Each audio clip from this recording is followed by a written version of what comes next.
All right, so 12.3 was combinations. So combinations is how many different groups of things that you can put together. So if you've got, like 10 items and you want to know how many different options there would be to pull 2 at a time, combinations would be in which they didn't matter. So like if it was 1 and 2, you can't then use 2 and 1. You would only say that one would happen, that combination would happen one time. So number 1 says you can choose 3 toppings for pizza out of 14 for no extra charge. How many combinations of pizza toppings are possible? So it's a little formula for combinations. Oh, that's hard to read. N factorial over n minus r factorial times r factorial. Good. That's the difference between combinations and permutations, right? So this one would be n is 14. 14 minus 3 times 3 factorial. And then those of you that had the CNR button, you can use it, but remember that I said you want to at least get to, this would be 11. 11 factorial times 3 factorial. You want to at least get to that point in order to get the full credit. So if I go over to probability down to CNR, my N is 14, my R is 3, and this is 364.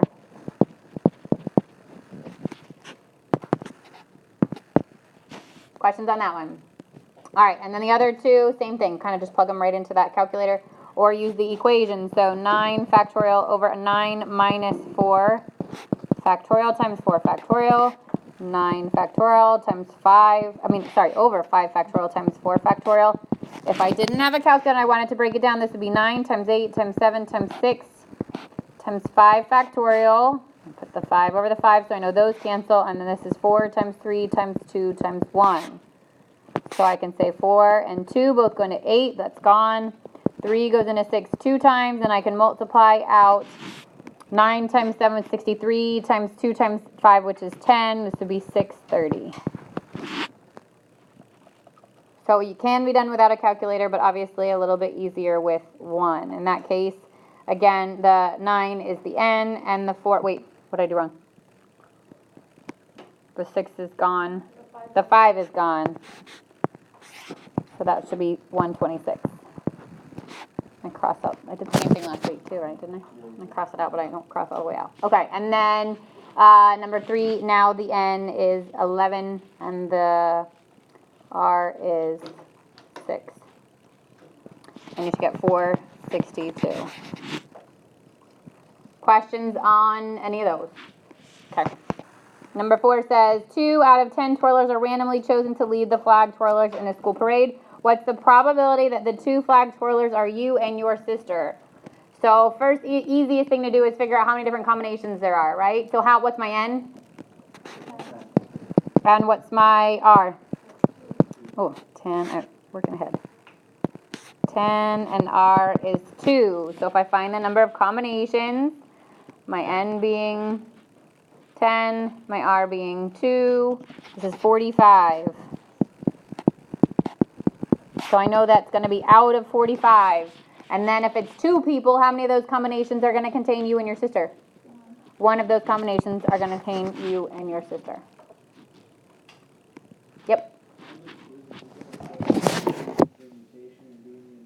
You got to figure it out.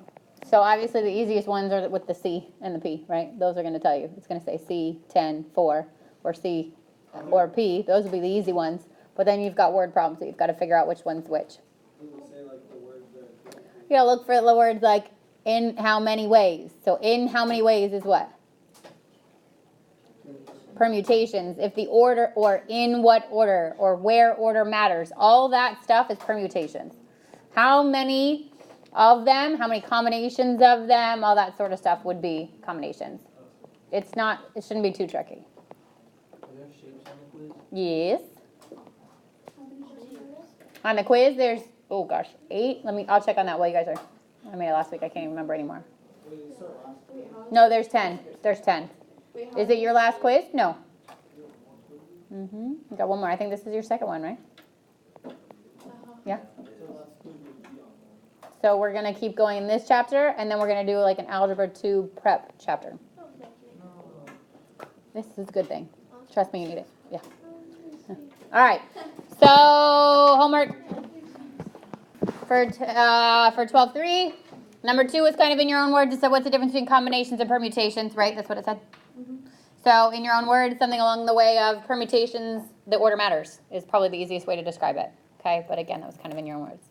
10 is 220. 16 would have been combinations, 8,214,570. 18 is combinations, 45. And 24 is 3/7. Mm-hmm. For 16 and 18, how could you tell that they were combinations? So depending on the wording of it, but look for things in how many ways or in a specific order. Those would be permutations. Without it, it's combinations. Okay.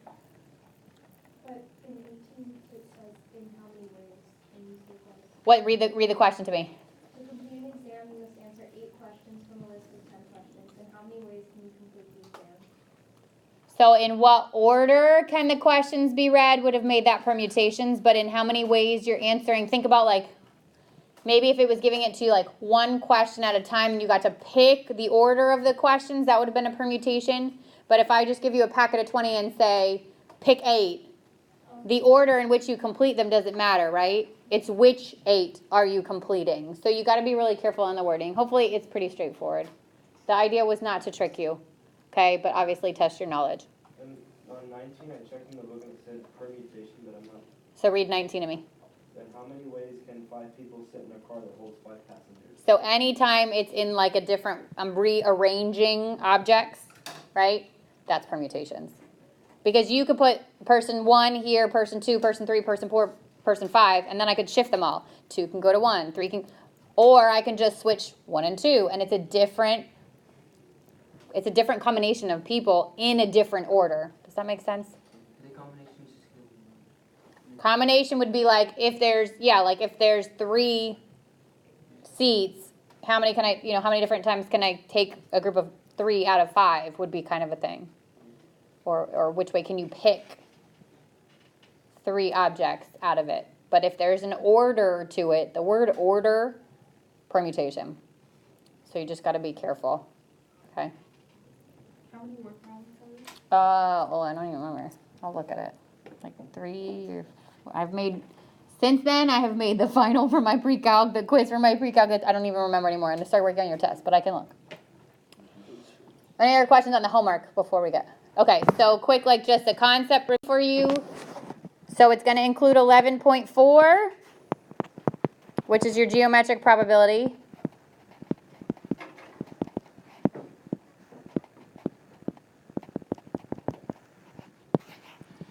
So this is the area of what you're aiming for, which most likely converts into like an area of a shaded region, something like that, over the area of the whole shape.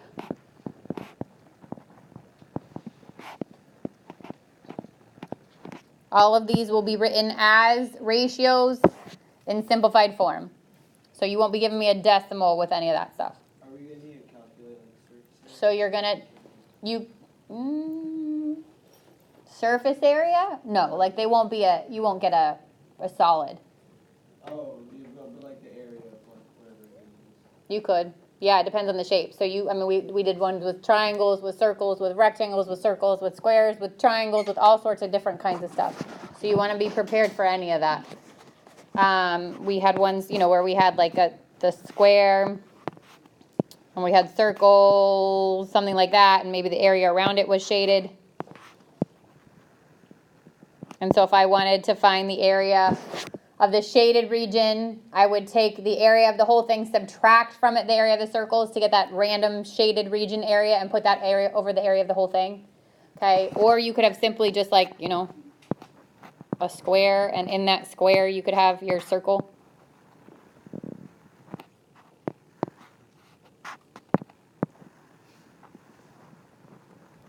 And you're just getting the area around the circle, or you're getting the area of the circle. So you just want to, there's a couple of practice problems on the review, but you definitely want to review, there's actually, I think there's like 6 practice problems on the review.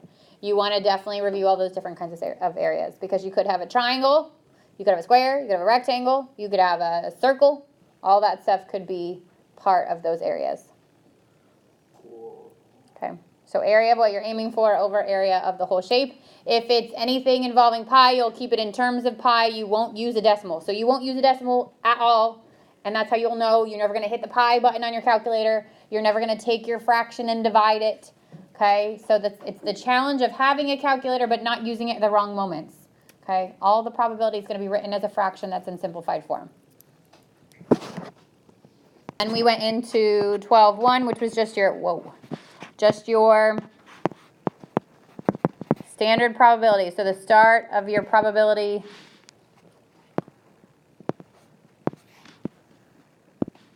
okay, which was just like, you're drawing rocks out of a bag. How many red rocks would you get? What's the chances of getting the red? So you would take the total number of red over the total number.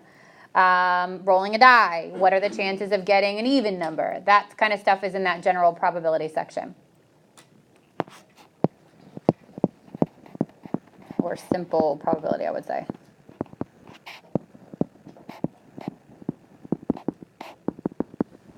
So we had, in this case, we had the dice, or the number block, they called it.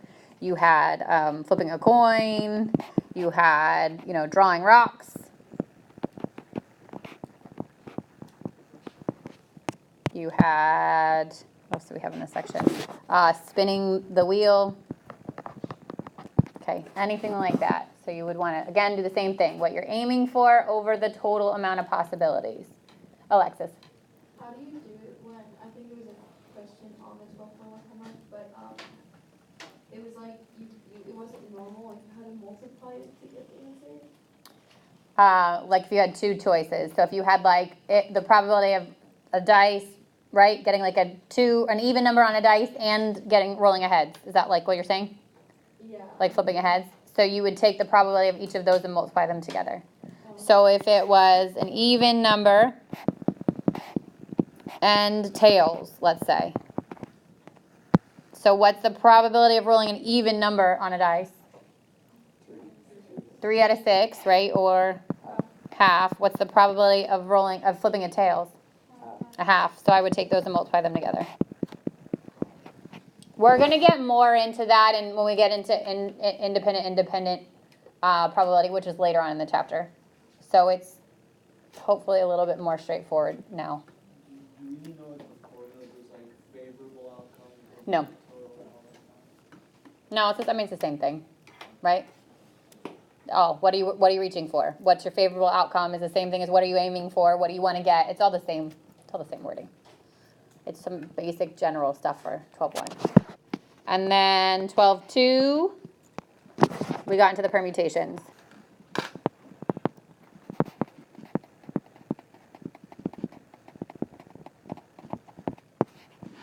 Okay, and this is your straight permutation is n factorial. So if I asked you for the number of chances of blank, you would just say how many objects are in there, how many ways can they be rearranged. So this is when order matters, when order matters.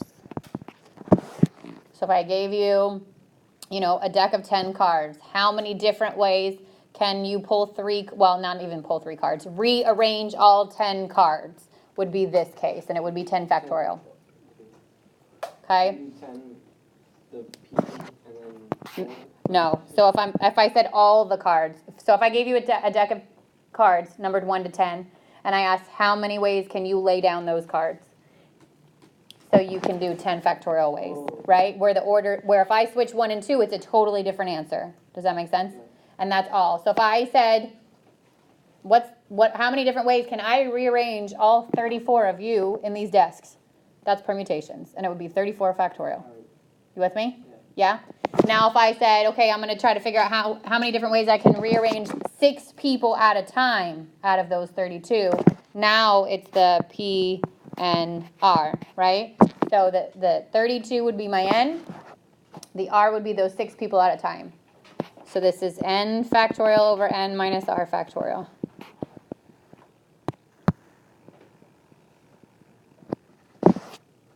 So again, when order matters. So how many ways can I rearrange something is permutations. How many ways can you stand in order for a class picture? Permutations. Okay. How many ways can you Get onto a in order can you get on a roller coaster? How many different ways can the 10 people who are running in a race finish in different order? All of that is permutations. All of it when it has order. Alexis. What's the keyword to know it's not? Because the other problem we were doing. It won't say something like order. I think it's easier to say what it won't say. Like, I think it's easier to identify permutations than it is to identify combinations. If it doesn't say anything specific about the order, then it's not permutations, which means it's combinations.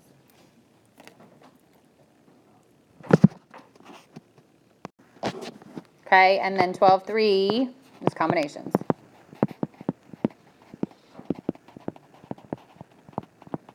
Okay, and this is when order doesn't matter.